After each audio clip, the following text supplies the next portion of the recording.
जय भीम नवबुद्धाय.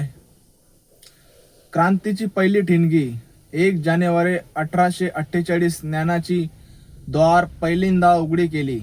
1 जानेवारी 1848 रोजी महात्मा ज्योतिबा फुले आणि क्रांतिज्योती सावित्रीबाई फुले यांनी पुण्यातील भिडेवाडा येथे मुलींची पहिली शाळा सुरू केली.